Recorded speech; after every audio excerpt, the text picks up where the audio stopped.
Hello, welcome to the United Community Channel. My name is Jack, and this is your latest episode of the United Community Podcast.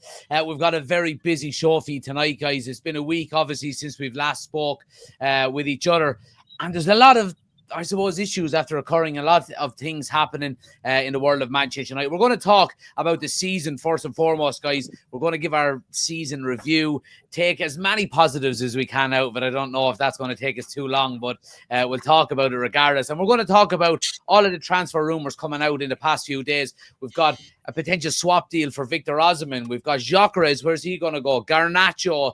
We're going to talk about the preseason tour. We've got loads to discuss, guys. Smash a like on the video, subscribe if you're new, and get your comments in as always. We've got a full lineup again.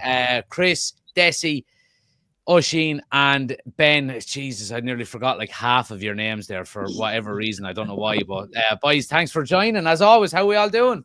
Good. Oh, good. I like the fact that there's more than 50% with hats on this time. You know what I mean? So, the two boys. Well, myself and Desi are hiding something. I don't know what you're at, but you're at. We're hiding something. I'm hiding nothing, Osimhen. There's nothing there. It's so mad. It's stop the light bouncing off it, man. That's why I'm wearing it. Osimhen, take off that hat there. It actually brightens up the whole room. It does. That's why it's on. It's bouncing light everywhere. Right, Osimhen, while you're hogging the limelight there in more ways than one, let's jump right into it. Let's talk about the season just gone. And obviously, look, it's been the worst Manchester United season in living memory for any of us. You know, I think the only real time it got, I mean, as you know, any time it was worse was when we got relegated in 73, 74. And again, feel free to jump in, lads, as we make comments and points and all. But give me your overarching thoughts of the season. Obviously all of it, well, most of it negative. Is there any positives? Off you go. The positives are it's over. I said that last week, but that's the positive. It's done. Okay. We cannot get any worse than what we did last year. I'm saying that with positivity into the next season. Sunderland, Leeds, and Burnley are just going to go up and go back down again. So we're not getting relegated, guys. We can rest assured on that. Yeah. I mean, look, I'm not a huge stats guy, but the stats this year are baffling. You know what I mean? 38 Premier League games, we won 11. We drew 9. That's shocking. 44 goals is our least amount in the Premier League era. 15th position, lowest in the Premier League era. 54 goals against. 54 goals against. Jesus. Amorim had a 26.8 win overall. That's every game he played. He 26.8 was his win percentage. He had a 1.03 average point per game. That is depressing, no matter what way you look at it. I mean, when I was looking at the season review, I went like player of the year, young player of the year, goal of the year, that kind of stuff. So, I mean, the one thing that jumps out of me is Bruno Fernandes. I mean, we love and hate Bruno in equal measure. We love what he does. We hate the fact he can be whiny and a bit lazy and whatever else. But without him, we were going down. He's directly got us 12 points with goals and goal involvements. Without his 12 points, we're replacing Ipswich and we're going down. So he kept us up. So things could be a lot more bleaker now if it wasn't Bruno Fernandes. Yeah. You know? Positives, Amorim's coming in. He's going into his first preseason. I know last week myself and Desi got into it about Amorim out. I was upset. I was angry. I was a little tipsy. Not gonna lie. So I think Amorim is the man. I really do. I like what I see from him. I didn't like what I saw last Wednesday night. He was too slow, too reactive, not proactive. These things happen. You know, I just hope he gets backed by Ineos. I really do.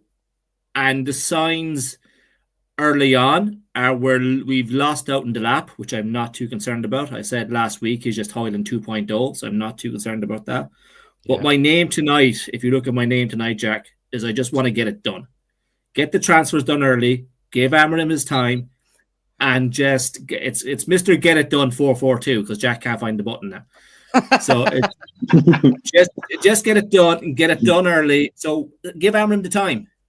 Give Amram the time to work with. They may not be his players directly who he exactly wants, but they're the people he's identified to the board, or the board have identified will suit his style.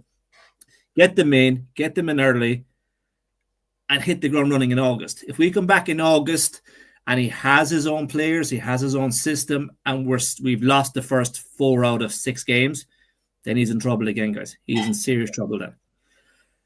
But that's it. That's my season review. Young player of the year, Ahmed or Euro, goal of the year. Now, I think this is funny. I said Harry Potter because it was magical, that goal against Leon. Yeah, it doesn't have to be a spectacular, doesn't it not? No, but it was just beautiful. It was just beautiful. And that was the only high point we had of the season, guys, going to the Europa League last year. But even though we've had the worst season in history, we're still setting records. We're the only team ever beaten by Spurs 4 times in one season. And that takes some doing. That's worse than conceding 54 goals, in my opinion. So that's my season review. Over to whoever wants to take it. Someone pick it up from there. I mean, I'll piggyback a little bit on what Osimhen said. The positive is Amarin, and I think having him in, and I agree with Osimhen, and me, I've always been an Amarin in guy, so I'm happy he's here. I'm happy with some of it. Like Osimhen said, I'm not happy with the final and how reactive he was, and how the players just didn't go for it. But I look at it and say, I like it. I like the positive of the player power thing is leaving the club, because he's getting rid of it. And I like what Amarin said is that I forget who he had the interview with, but I believe it was a woman asked him, are you happy that you came in when you did, or would you have rather come in the summer?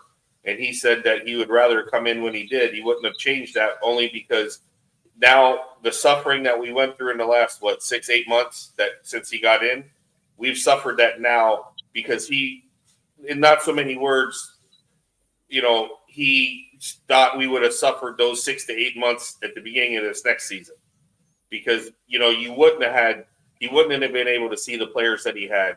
We probably would have went through the Rashford ordeal and the Sancho ordeal and all that stuff and everything coming into this next season. So I like what he does. I like that he kind of, let's be honest, he rules with an iron fist. It's my way or the highway.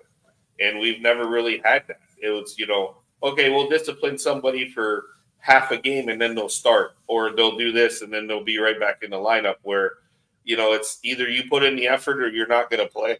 And I think that's what I think that's what we need for a full reset. It's not just a reset of the players, it's a reset of the club culture. And I think he brings the right culture into the club at that point. Now, whether everybody buys in or not, we have to wait and see. Our first ever, and I got to be honest, I didn't do the research on this, but I think it's our first ever signing as fast as we've made it with Matthias Cunha. I don't think we've ever signed someone so quickly. Well, this guy wants to come play for Amarin. He didn't want to, I'm sure playing for Manchester United weighed on his mind, but he chose to come to us because of him. So I think that's a positive. I think we need more players like that. Now, missing on the lap, yeah, am I worried about it? I'm only worried about it in the fact of who else are we going to go after? Because I think there's other players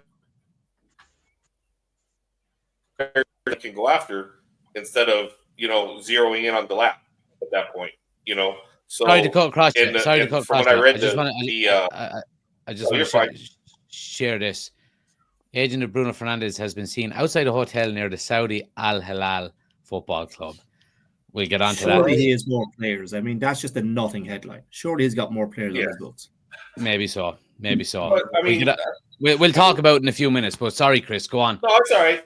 But that's the other thing. And another positive was Bruno, and and everything that he did for us this year on his own, basically at that point. I'll go a little step further. I think that all the signings that Ineos made in the summer came through well. Ugarte came through well. De Ligt came through well. Masraoui was fantastic this year. Euro came through really well. So, that's a positive. Now, does that make our club? I mean, that's a positive going into this next coming season. So, I mean, all the negatives that Osimhen pointed out, yeah, it's. I mean, there's nothing to write home about as far as wins, losses, and so forth. But I like the positivity of what Amarin's bringing and how he's, curtailed the club, and and if it's true, and I've read multiple sources that basically he looked at Garnacho and said, "You better hope so your agent finds you a new club." That's what I want. I want that. I want that out of my manager, going into him and saying, "Are you serious right now? You're going to say that? Go, get out." Like, I'm sure if he could have, he would have not kept taking him on this tour to Malaysia. I don't know if that was in the cards or not, but I would have. If it was me, I would have left him at home. Yeah. Absolutely. So I mean, I'll leave it at that. I mean, I look, the positivity for me out of the season is Amarin and what I think he's gonna bring coming the next. Desi, you've been very positive about Amarin as well, and give him time. I'm sure you share the sentiment that the boys have been talking about there. It's been a desperately disappointing season, but what would your positives be, if any? Yeah, look, Jack, I'm not going to ramble on about last season. I think it was an absolute long, hard watch at times. Pure shit, and we need to move on. Amarin is, Amarin is the positive, and he has. I did state when we did know he was coming that he was going to sort the men out from the boys, and I think the positive is, and Chris touched on it there, was that it's actually more positive now that he came in November, even though the results hasn't been positive for us. That he's probably got a little bit of his work done early that he would have had to do if he had to come in now in the summer. But he's figured out who he can trust more than anything else. Yeah, well, that's the key, Jack. That's the key. Who can I trust? And we've seen a lot of shit come out in the media throughout the season about certain players, and he's dumped a few of them fairly quickly and put them in their place, and we need to get rid of the player power in the club, and he's doing his best to do that. He's very honest, very open, and he wants the club to succeed, and he'll do whatever it takes to get there. We need to get behind this man. We can't judge him on that season. We need to write it off as quickly as possible, and hopefully, I like what I'm seeing so far, like in terms of transfers. I think we're moving quick, which is a good sign, and hopefully he'll have a bit more fire and power. I don't think he'll have exactly what he wants, but it'll be more up his street come the start of the season, Yeah, absolutely. Ben, with yourself, obviously, look, I mean, Desi says it there, he might not get everything he wants, but it has to be maybe, even if he doesn't get it all in one summer transfer window, to give him enough to say, no, look, we're backing you, and we believe in what you're doing. And like the boys were saying, we don't know whether the storm that he mentioned is over, but there's certainly 8 months of it out of the fucking way. You know what I mean? That we probably don't have to go through, at the back end of it. So surely that's a positive as well. Yeah, definitely. I think that's why I stick up for him, because he did say that, didn't he, when he come in? He says, look, it's going to get a lot worse before it gets better. And like you say, now he knows the players. And like you say, look at the players that he's brought in. They've improved us. So get another transfer window, improve us a little bit more, and I think we'll be happy.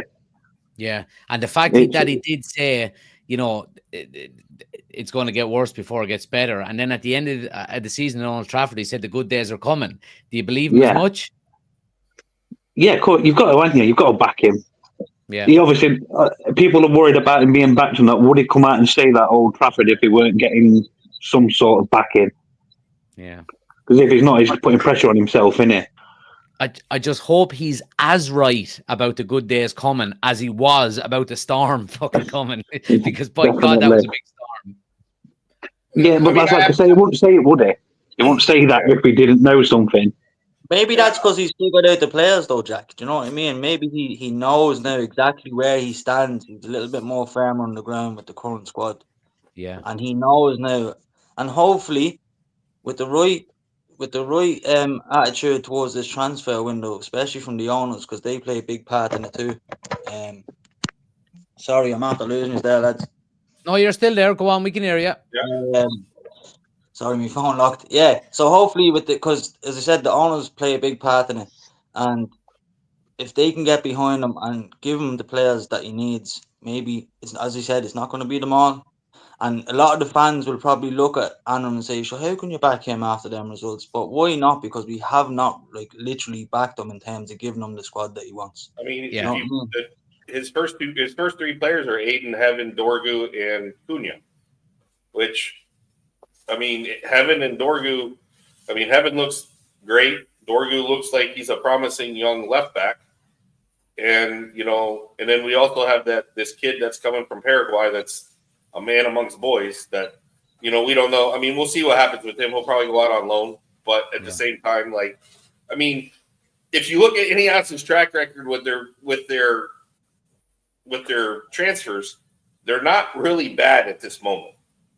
Yeah. I mean, our results are bad, but the players that they bought aren't bad. They're not. We haven't had any complete, I don't think, flops or guys that you're looking at going, oh no, that he's just not good enough or anything like that. So, I mean, I have to look at that and going in this market, and I mean, like Oshin said, losing out on the lap, were we going to give him a what is it, Jack, a 13-year contract for? I mean, like if you do the math on that, I think someone in our group chat put it out there. It's like he's going to make $93 million. Yeah, you can. But do you know what I don't get about these? Now that you mention it, these big long contracts is that he's coming in on a contract. He's tied to that contract. Should a player not be saying to themselves? And I remember watching the Bulls documentary on Netflix where Scottie Pippen had a really valued contract. If he comes, let's say Delap signs a 14-year deal with Chelsea and has 2 unbelievable seasons, scores 30 goals twice in the next 2 years, then he's going to want to go and renegotiate, isn't he? And up his deal and up what he wants. And they're going, wait, we already have you tied down. We don't need to fucking renegotiate.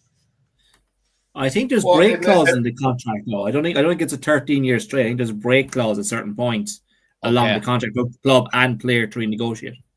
Right. Okay. I mean, you would think that would be the smartest thing to do, to put in there that, if there is those break clauses. I mean, otherwise, like Jack, you just lined it out that, how happy is he going to be if, he's under this contract of, was it basically $200,000 a week? I can't believe that as well. If that figure is true, I can't believe it. Well, if that figure is true, then let him go there, because I'd rather spend the money on Osimhen or someone else than give him $200,000 a week. Which right, great segue. Let's talk about Osimhen, right? Because the reports come out today, and again, look, they're not top tier journalists, they're not tier 1, but I suppose they're enough to gain a little bit of traction. And the report had suggested, I'll go to you, Oshin, on this one. The report had suggested that, it's going to be Osimhen for Hojlund plus £33 million. And look, we've spoken, and I said myself about the lap. If he came, I would have backed him. Now he's going to Chelsea. Again, like I said, it would have been underwhelming, so it's probably a bit of a relief. If we're talking about going for someone like Osimhen, now we're talking about, in my eyes, the real deal, an out-and-out striker. He doesn't fall into the age bracket that Ineos had initially said, the under 26 kind of age bracket. But in my eyes, we've got enough players that are within that age at the moment, and we're identifying. Surely this is a deal that, if it does land on the table of Manchester United, that we've got to take with 2 hands. 100%, and we've said it ourselves, we've got to forget about that under 26 rule for a couple of years. We've got to get the experienced, not mercenaries, but the experienced heads in to bring the kids through. The one thing it does do, if it is Hojlund for Osimhen, and I do think Hojlund needs to move on, but it leaves us very light up front now as an out-and-out striker. It just gives us Osimhen and Obi. That's all we have. So does that mean we're going back up for another Delap type 25, 30 million character? Or are we going to see a rotating front of Cunha, Osimhen, and while we're on that, I don't see Ahmad being our other winger at that point then. I don't think he fits the physical kind of profile we're setting up with Cunha and Osimhen. I think we will see Ahmad play more at right wing back next season, just because I'm just looking at the front two that we're looking at now, Osimhen and Cunha. Strong, powerful, pacey. Ahmad is pacey. He's not strong or powerful. He's a tricky kind of more winger. So I don't see him playing on the wing as much. I see Amram going for power up front in those three. And then Mbeumo, I was going to ask what we thought who would be the third person there. Mbeumo would fit that style. Yeah. But if it is going to be Hojlund plus 33, Hojlund is what? He's 55 mil, 60 mil market value ish, 45 maybe. Ish. Yeah. Yeah, so that's 78 million. Never mind 33 million, because there's a player involved there too. So we're talking 75, 78 million for Osimhen. That's the kind of money you're paying for a 30 plus goal a season striker, and it's what we need to pay. Yeah. And as Chris says, 200k a week for the lap or 325 a week for Osimhen. It's a no-brainer. Now, I know I did put in the group earlier, he's not a proven Premier League striker. He's coming from the Italian league. We can say in our group chats that McTominay is only doing well in Italy because it's a weaker league, and then say Osimhen's coming over, he's going to light it up because he's coming from a weaker league, the Premier League. We got to be consistent in that. But I think he's going to have the attributes to be a top striker, but he hasn't met top defenders, or not top defenders, I hit that back. But defenders like levels. The likes of Ben Mee are going to kick him up in the air, or a Nathan Collins. You know, he hasn't met those kind of defenders yet. Good Irishman in there by fair play. Yep, had to be done. So I hope it goes through, because it's the kind of player that we need, and it's setting a strong forward profile, but it does leave us short of that intermediate Osimhen to Obi, is what I would think of. Yeah. Anyone want to jump in on that, boys? Any thoughts about what Oisín is saying? No, I mean, I think he's right in that. I mean, you know, we're going to give up Hojlund to get. I mean, even if we give up, I would be to go about the deal. I'd do it in a heartbeat if it's true. I mean, I would do it in a heartbeat, because we need that top line striker. Now, does that mean we have to go back into the market? Yeah, I mean, maybe we have to go in and get a secondary striker, and maybe we end up getting, maybe you have to go out and get an older striker on a 1 or 2 year deal just to, give some rest and give some, give a couple games here, where you don't have to play him 90 minutes a game and so forth. But at the same time, like Oisín pointed out, like, even if you get Osimhen, like, I don't think you can put Hojlund behind Osimhen, because they're two different profiles of strikers. Like, Osimhen's not going to show Hojlund what to do, because Hojlund can't do that. Let's just put it that way. And so I think, as much as I was a Hojlund fan and I was hoping that he would turn the corner, I think he started backpedaling at this point, and I think that, in watching him more, we always talked about, he needs more service.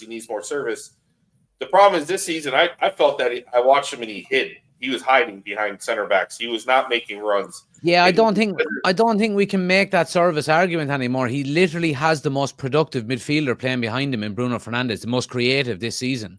Mm-hmm. And I just don't. In watching him, when I watch games, I try to watch just when the picture allows me, on the television, to watch where he is and where the ball is.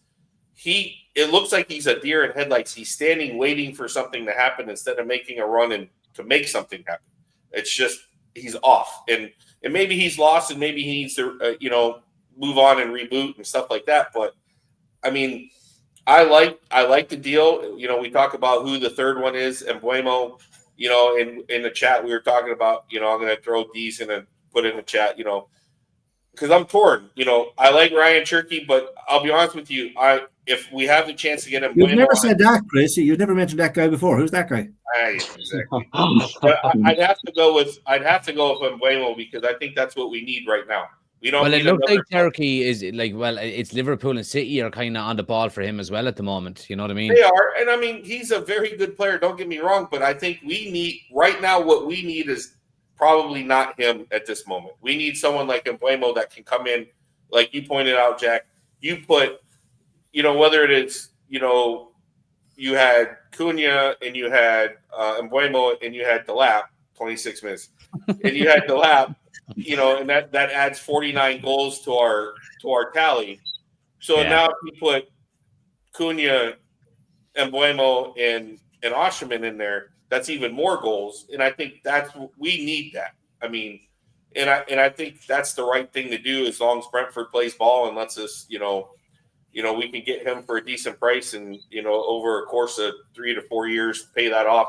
I think that's the right thing to do. I mean, as much as it pains me, but yeah, I mean, but I think that's the right thing to do. But we do need to go out and get an Edison Cavani, you know, in the latter years of his season, because you got to have someone else. You got to be able to bring, because if Osimhen has a game where maybe it's just not clicking at the 60-minute mark, you got to be able to bring someone on off the bench that's going to be a threat. I mean, as much as we like Obi, he's not a threat yet.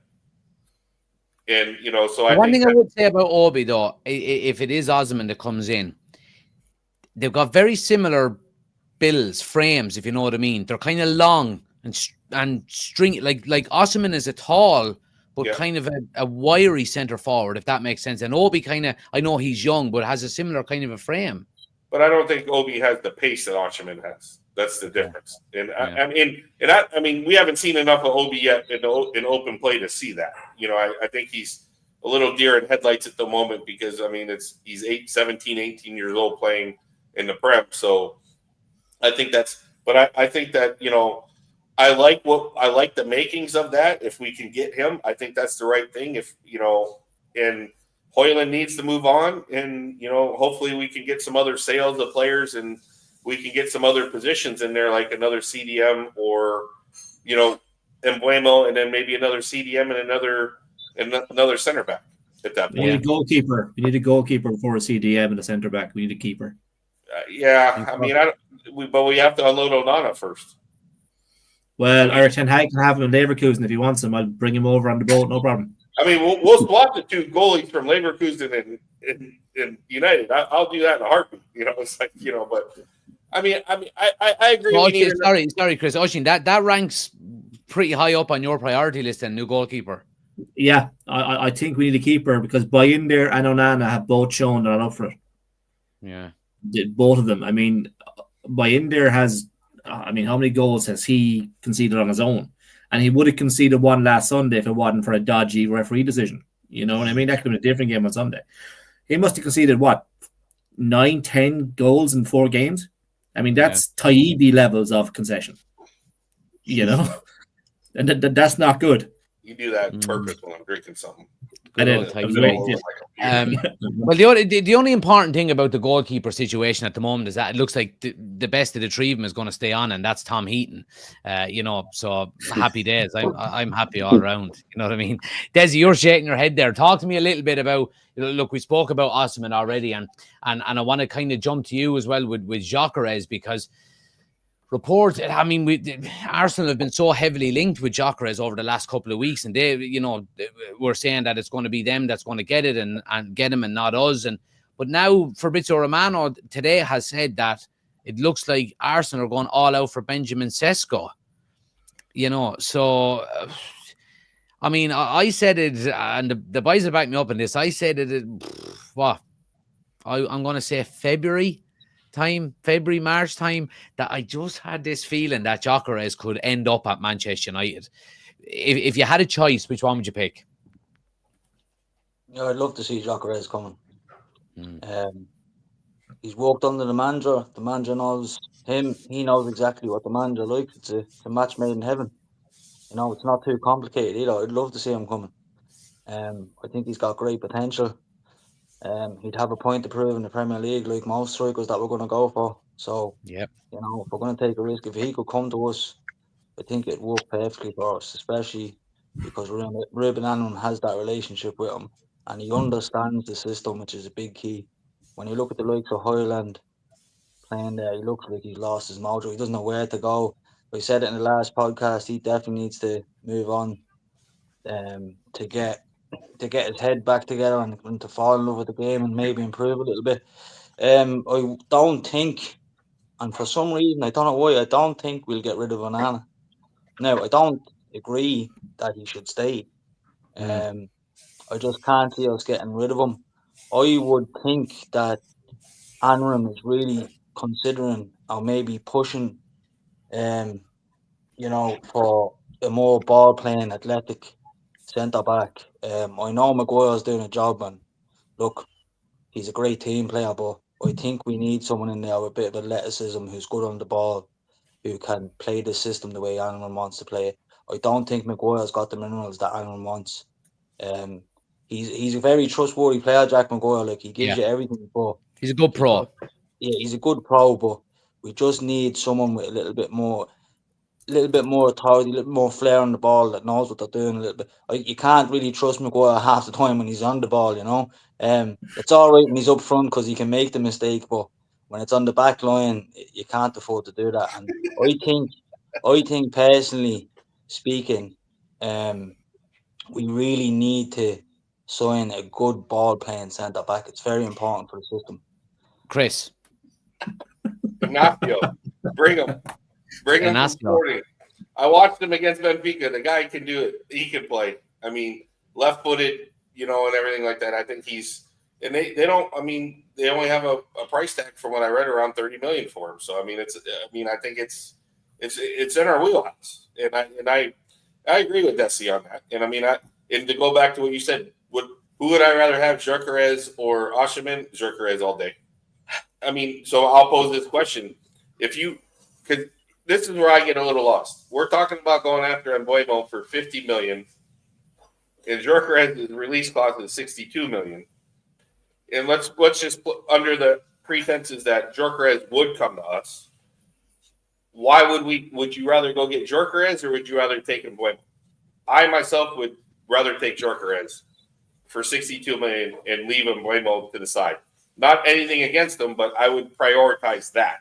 Yeah, you have to prioritize a striker. Yes. And I mean, I think that's the right way to go about it. And, I was making a joke that, maybe we could do a Gyokeres and Ignacio 2-for-1 kind of, just in all one big deal, and just be like, and I mean, honestly, there's 3 guys from that team I would take from Sporting. And I watched the Sporting Benfica game, and I think there's 3 guys from that team I would take that I think that if we took those 3, could instantly put us challenging for Europe next season. And that's Ignacio, Gyokeres, and Hojlund to play midfield. Because he's the type of player that you could have your Casemiro or Ugarte, and then you have a player that can take the ball and get it up to the front. He's a ball-playing center midfielder that can transition the ball forward. And that would leave – Are you talking about him in one of the 6s, Chris? I would put him into the 6, and then you would put Bruno as a 10 next to Cunha and Gyokeres at that point. And then you could have Ahmad as your right wing back. And then, I mean, there's a lot of versatility in there because, Ahmad some games could play up at the 10 and everything like that. And like Oshin said, if Gyokeres wasn't going to play, then Cunha could play the 9, Ahmad and Bruno could play there, and then you could bring in someone like Dello if he's still there at right wing back or something. We have a lot, but I think if you brought those 3 players in from Sporting, which I know won't happen, but if you brought those 3 players in, we could instantly challenge for Europe. I'm not saying Champions League, but that's the spine of the team, Chris, isn't it? Really, yeah, it is the spine of the team. So it's right there in the spine, and that's where we really need to be organised next year. That spine of the squad, because I think we have, as Chris said, we can kind of rotate around that. It's getting that spine nice and steady, so that we can walk off of that nice strength in the middle of the pack, right from the top man down to the goalkeeper, and then we can. And what I've said before, and you guys will laugh at me, but Holman, if you watch him play, he's literally, and I know he's not as good as him, but he's like the Danish version of Michael Carrick. I mean, he's that type of player that I see in him, in his qualities. And I think you stick him in the midfield like that, like we're flipping the table for ourselves at that point. If you got him in, you'd have him, Ugarte, Mainu, Fernandez, is it? Yeah. Cunha. Mount doesn't play central. What's the story with him? I mean, Mount would be a 10. Mount would be a 10. Mount will be a 10. But here's the other thing: if you got Holman in there, that's the perfect person that you want Mainu to look at.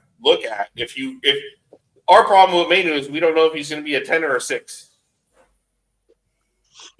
So but now you have a 6 that if you want someone to show him how to play that the right way, that's the guy.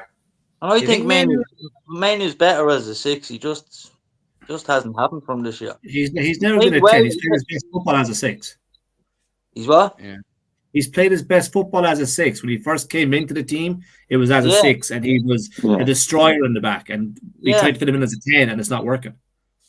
So maybe if your man did come in and Mainu was there, God only knows what could happen for him as well. Like, you know what I mean? Do you envisage Mainu struggling to get into this future Manchester United team that we talk about? I think he should struggle to get into it. Yeah, I was going to say with his age, he should. Yeah, he shouldn't be regular week in, week out, should he? Yeah, that's a great point. Yeah. I mean, I wouldn't say if he could put his best foot forward, he wouldn't struggle to get in. Mm. Do you know what I mean? You should rely on him in the team, should you? Like, don't forget, Jack, last year when he came onto the scene, everybody, not just United fans, were saying this fella's got some serious talent. That just doesn't go overnight. It doesn't go away from the player. It's getting that spark back and getting him back playing like that. And if he can turn up again in that same form, he's going to be a different animal. It's just whether he can do it or not. And maybe he doesn't need the experienced players. As I said in the last podcast as well, he's not going to. I don't care what anybody says. I'll argue with them for as long as they want. He's not going to learn off the likes of Casemiro, who's past it, Eriksen, who's past it. These players are past it. They struggle. They struggle to consistently perform for a long period of time. As I said, it's a marathon, not a sprint. These players cannot turn up week in, week out because they haven't got the legs. Now, so when they go dead, Mainu might as well be looking at the wall. You know what I mean? He needs to watch these players that, if we can get them in, who can go all season and learn consistently from them, even when the going gets tough, how they turn up. And that's what he needs to learn off. But I just can't wait to see the back end. I've been saying this for a long time. I cannot wait to see the back end of Casemiro and Eriksen. No disrespect to the two of them, but get them out. Even with the little renaissance of Casemiro, the second half of this season, no? No, Jack. It's not consistent. Look, we finished 17th or 16th, whatever position you want to put it in. You know what I mean? That's it. There's no two ways about it. They're not good enough. They can't get to the level we need to be at. Do you think there's a fear with Mainu that Amram doesn't fancy him a little bit because he's substituting him an awful lot? He's not getting probably as much game time as we would have expected, and he's going to protect him, Jack. Maybe, But Jack, we don't know what way the scenario is going there at all. Really, it is speculation, but I would say that he'd have to be looking at him thinking, okay, he has got a bit of something. Maybe he's trying to protect him. He doesn't want to. I don't know, but I don't personally think that he looks at him and thinks, nah, he's not for me. Yeah. I mean, if you look at when Mainu gets substituted, like in those games, it wasn't like he was dominating the game and somehow we pulled him off and everybody's going, "Oh, what are you doing?" Jack, his goal against Leon was absolutely top notch, top draw. To take that touch, that's the sign of a player who has it. Do you just say to yourself, he's young. He's still very young. Yeah. So for him to even pull out of the bag in such a big match in the occasion that it was, coming on off the bench, did he? Yeah. He did off the bench, I'll counteract that. He gave him 2 minutes of regular time in the final last week. So if he did trust him and thought he was going to change the game, why not give him more? That's the mistake he made, though, Ush. As the manager, he made that mistake. He made many mistakes in that game, not just him. All season, we said it last week, he's been taking him off at half-time. He's been bringing him on with no time to go. So, I mean, is that a sign he doesn't trust him? When they took him off at halftime, the first half, was he doing anything? He wasn't. He wasn't making those worldly plays or doing anything in those games. He wasn't playing that well. And I think that the one thing none of the other 10 were either. But none of the other 10 were either. And Casemiro or a man who has the ability. We know he has the ability to turn stuff around. Yeah, he's leaving on the likes of, I don't know, Dallo and these kind of players. Yeah, are you saying that he doesn't trust them much? You think he doesn't want them in the team, maybe? I'm just looking at what I can see with my eyes and the time he's giving him on the pitch and the times he's taking him off. If he trusted him, would he give him that little time, or would he take him off at that time to go? But the other problem is he's not actually playing well, Ush. And don't forget, players don't play well for, like, he's so young, and maybe he has hit that dip of form, and he said to him, look, there's the first half, go and do it, and he doesn't perform, so he has to take him off. But I don't think that we should be going in so naive, and the likes of player that we've seen that come onto the scene really well, done really well. Yes, right, he's had a down season. There's a lot of players in that squad right now that are in the same boat as him. But we've also, as United fans, seen a lot of players come through, have a great first season, tough second season, and never get back there again. Yeah, well, I just think it'd be a little. I think. I want Manu to make it. I'm not saying that he won't make it, but we have seen as United fans down through the years, players come in, bust onto the scene, to use a parlance that's out there now at the moment, bust onto the scene at 18. Yeah, have a great first, almost be the best player in the squad in his first season, then have a kind of middling second season, and then fall off. And I'm hoping it doesn't happen, but we have seen it, so we can't. We can't say because he's done it, he's going to keep doing it. He might not be able to get it back. I think a big question mark here is should you trust a 19-year-old? You probably shouldn't have to be, and that's the situation United find themselves in.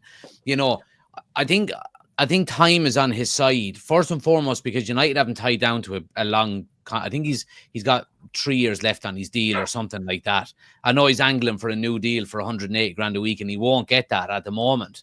But I think United are quite comfortable with him at the moment. He's on, what is he on? He's probably on about, I think he's only on about 30 grand a week, I think, or something around that. So I don't think we need to get too concerned about Manu, but I do agree with what both of you are saying, is that, I think a lot of it, what you were saying there, Osimhen, with you have a dip in your second season, a lot of that can come down to mentality as well. Let's see, has he got the bollocks now to go out and grab the bull by the horns in his third season and go, right, I want a position in this. And maybe that bit of competition, will give him that kick up the arse, maybe, or that jerk that he might need to improve his game. I want to move it on though, guys, because we've still got a good bit to talk about. I want to talk about Garnacho real quick. I'll go to you first on this one, Ben.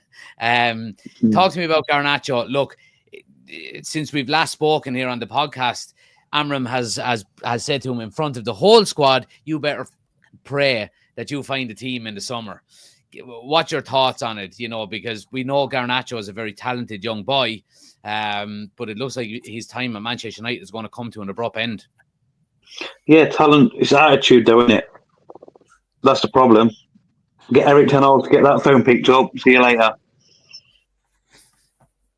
Basically, what else is to say? Yeah, short and sweet. Love it. Yeah. Anyone else? Chris, go on. You're shaking your head there. Get him out. See you. Bye. After that, I can't. I'm not going to defend you. You may be a good player somewhere else. That's fantastic. You may be a superstar somewhere else, but it's not going to be here. Sorry, you're gone. Like whoever, get your guys on it. Call whoever. Call Napoli. Call Leverkusen. Call Atletico Madrid. Call Real Madrid. Call whoever you want to call. I don't care. As long as they put a transfer fee in for you, you're gone. And that's. Yeah. I mean, it'll be done and dusted. It'd be like, oh, what? Oh, is that match our number or close? Okay, see you later. Gone. I don't care. I'll pack the bags for them. Put the house up for sale, or I don't really care. That's great. Like we said in the last podcast, be a fucking professional, would you? Yeah. 100%, bro. Yeah. And he's not. Well, and you know what? And I don't think he'll ever learn to be, because you're not CR7. I don't think you'll ever be CR7. No. You don't have the work ethic of CR7. Because if you had the work ethic of that guy, we would have no problem with you right now. Yeah. Jack, the most Absolutely. disappointing thing here is that, look, what he said to the media, you can understand how he feels. Yeah. It's probably a good point, right? The disappointing thing about that is that we've too many players with the same attitude as him doing the same thing over and over again. And it's about time it was shut down completely. Because when you come to play for this club, you're getting well looked after, you're getting good wages, you're getting the best coaching you can possibly get, you're being treated like a king from all ends. The least thing you can do to show the club, the manager, the fans a bit of respect is to show some professionalism. And that was really, I'd say, what Anram looked at that and thought, I'm not having this. There's no way. He had no right in any way to say it. He might have had the right to say it to him personally in a private setting, but not to the media. You can understand his frustration as a young player. He does want to help the team. I understand. But you do not do that. And he's not going to allow it to happen because it's not just like it's the first time it's happened. And with all the tweets and all this shit that goes on in the background of some players, it's ridiculous, you know. And Anram, will want professionals in the club first and foremost. He'll want them to put their head down and grind through the tough and through the good times and not say nothing. And that's get on with your job. And look up, Chris is right. He's lucky he doesn't live near Chris because God knows what would happen to him. Look, He wouldn't have a career left. I'd break him in half. yeah, personally, It's not like that. It's like what you just said there. If you go and knock on the manager's door and go in, he'd probably respect you more for it. No, but you know what? You wouldn't even would've- have to knock on his door. He could go and kick his fucking door in, and he'd respect him. You know what I mean? Yeah. And that's what you want to see from most of your players. And I'm sure Anram's had scenarios where he's had players come to him, and that's why he's a good coach. Yeah, but absolutely. In terms of Garnacho and in terms of the team, it's not a big loss to us, Jack. It's not like we're going, please don't go. Yeah. You know what I mean? Yes, we can see the potential.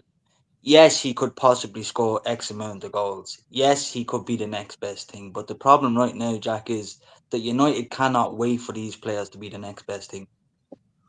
Yeah, and we need 100%. proven players that can put a shift in from one end of the week to the other and see how we get on. We can't wait around for these players to really shine maybe 2 or 3 years later. United are in trouble right now in terms of the whole squad, and Anram needs players that are going to put their fucking head down and get on with it and not speak to the media and throw your dummy out of the pram. Honestly, do we think with his attitude, the way it is right now, that he's the next best player? No. No, but there's a lot of fans that will actually look at him and think that he shows moments where he looks like he could be a world beater, and he does. He does, but at the end of it, that's what I was saying. I'm not saying at the end of the day, in terms of the team and in terms of the squad and in terms of Man United as a club, we can't afford to wait around for him to maybe, be a star player all of a sudden. He looks like he could be, but it's not there yet. I'd love to have that debate with someone and sit there and say, okay, for every worldly goal that he scored, okay, he scored against Everton, worldly goal of the year, fantastic. I can point out just as many bad decisions and bad results that he's put in, and it's going to outweigh the goals that he's actually scored. And that's the issue. It's like if you were scoring half, if you took all the bad ones and he even scored half of them and made those good, he would have been in the squad. But that's the problem. Taking all of that into consideration, then, Osimhen, what's a realistic price we can look for him? Because, if we're talking about Mbeumo coming to us for 50 million and Cunha coming for 62.5, could we realistically get 50 million for him? Just before I give a price, I just want to say one thing. He's got the ego of CR7. He's got the attitude of Ravel Morrison and the decision-making skills of Luke Chadwick. That's the kind of player I need. Lift up that notepad that you got there. You definitely wrote that down before you came live. No. I can show you. No. I was doing, unlike me, I was doing some research on what the market value would be for certain players, and Garnacho's market value on transfer market is 35 to 40. And I think that's fair. Are you drinking Dutch Gold, Chris? Oh my God, I thought the exact same. It's almost the same thing as Dutch Gold as liquid debt, you know, if you drink enough of it. But that's iced tea. That's iced tea. No, I mean the Dutch Gold is the Dutch Gold is something to check out. I think you can get it online too with your fruit pastilles for next season. A couple of cases of Dutch Gold and watch along. You'll be flying. Yeah, so the transfer market. I'm on it. I am on it. I'll look it up. Dude, yeah, it's like the cheapest. It's like the cheapest lager you can get. Well, it used to be the cheapest lager. Oh, nice. Literally blind drunk because it makes you blind. Yeah. You're looking at get a sponsorship out of Dutch Gold out of this podcast. You said it enough times. One thing we keep talking about this fucking video is going to get demonetized. Potatoes and Dutch Gold. So Garnacho's transfer market value is 35 to 40. And I think that's a realistic enough price for him. I think if we really want to put the wheels, the screws to someone, you could get 50, is what I would think. I don't think you get much more for him. Yeah. And it all comes down to this new negotiating team, whether it be Matt Hargreaves or Vivell or whoever it is. You know, when you're seeing Man City academy players go for 25 million and they've never played in the first team, surely you could get 50 for Garnacho. You know, that's what I would say. I want to talk real quick, guys, about this post-season tour before we finish up. Look, it's a money building exercise more than anything else, isn't it? I think it's around £8 or £9 million it's going to generate over the week or however long it's been. Is there any positives, Chris, to take out of this? You know, is Ruben Amorim getting them on the training ground? You know, or is it just a fucking waste of time? It's a photo session. It's PR. It's going on the other side of the world in promoting the brand. And it seems to be a lot of Manchester United players sticking up their middle fingers for some reason. I've seen like 6 different photos of them all just sticking up their middle fingers. Like, what is going on here? What happened here apparently is someone racially abused Ahmad's mother in the crowd, and he heard it, and that's what he was doing. Well, Garnacho, I think, is to us as fans. That's what I think Garnacho's is. Right. But Ahmad's, I've heard that that's why he came out. He put a tweet out then not so long after that. Call him what you want, but leave his mother out of it. Kind of was the gist of the tweet. But that's why he did. That's why he did it. Jack, you know what was more depressing? The season's finished there last week, and then you get a ping on the phone. You know you get beat by a load of muck savages. Oh, for fuck's sake. What's even more embarrassing than that? Has anyone seen the open tour bus they did through Malaysia? Oh my God. It's like the owners sticking the fingers up to the fans going, you just thought the season was over, you cunts.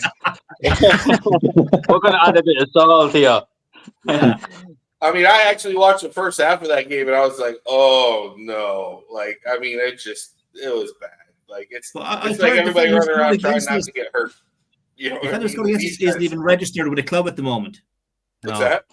The fellow who scored against us isn't a registered football player at the moment. Jeez. That's like any of the 5 of us turning up, getting a game, and scoring against Onana. Yeah. Well, that's a good bet, though. I think we could do that against Onana. Well, probably, yeah. Jack on the wing with a big cross onto your bonds to be grand. Well, it's embarrassing. So he's not coming out with the ball, so it's okay. You can cross it on the 3-yard line, and he'd still be going like this. Yeah, right. I'm going to rein it in. That's enough talking about Manchester United for one day. Boys, look, I appreciate you coming on as always. Look, I'm sure we'll be back. I'm liking the Thursday slot if it's available, because Destiny is available on Thursday night. So, I think if Thursday night suits, then we'll go Thursday for the. I won't be around for the next 2 weeks. That's the only thing, because I'm on holidays. I'm going away on Saturday. So I'm going to Mallorca, which is one of the islands in the Mediterranean Sea, and you know where they are. Geography with Jack. What's that? Geography with Jack. Geography with Jack. There you go, yeah. It's a good idea. Looking forward to it, yeah. So hopefully there's plenty of positives when you come back. Then 2 weeks is a long time. 2 weeks is a long time. Now I'll do some of the news shows every morning, you know, a 10 or 15 minute just kind of roundup of what's going on. So I'll be keeping my ear to the ground. When's the transfer portal close? Because it closes for the Club World Cup, right? Yeah, so it's open on Sunday on the 1st, and I think it's open for 10 days, and then it closes and reopens then on the 1st of July, I think. Why are they fucking with football? Can they not leave it alone? Well, Osimhen, I mean, they're fucking more and more with football, you know. Every season. What's that all about? It's because of the Club World Cup in the middle. So they don't want players playing in the Club World Cup potentially getting transferred to a new team and then having to drop out of the tournament. All right, okay. Well, what the Club World Cups? It's everybody that won their league right? Or no, Chelsea are in it. There's a couple of ex-Champions League winners as well that are going from a couple of years ago. Liverpool are not playing in it. City and Chelsea are the only two out of England. So, and then there's like PSG, Bayern Munich. There's like, I think, Boca Juniors from Argentina. There'll be a couple of cool games to watch. Like we might see Cavani play against, I don't know, fucking Chelsea or something. You know, I don't know. It'd be cool. Is it in Europe then? No, it's in. Is it in Mexico or something? I don't know where it is. I honestly don't know where it is. I don't know why I even made Mexico up there. Anyway, boys, I appreciate you coming on as always. And look, like I said, we'll be back in the next couple of weeks. You know, and the podcast will fly out as the summer goes on. But until then, thanks for coming on, and I'll chat to you soon. All right. Catch you later. Guys, appreciate it. And thanks everybody for listening and watching as well, guys. Do smash a like on the video. Subscribe if you're new to the channel. Like I said, there's going to be plenty of content coming up over the summer. It's going to be a very busy summer for Manchester United. I'm away on holidays on Saturday, but I will have the morning shows, 10 or 15 minute pre-record up every day. So keep an eye out for them as well. And of course, then once I get back, we'll be back into regular scheduled programming. Thanks for watching, guys. Thanks for listening. Have a great weekend, and I'll chat to you on the next one. Good luck.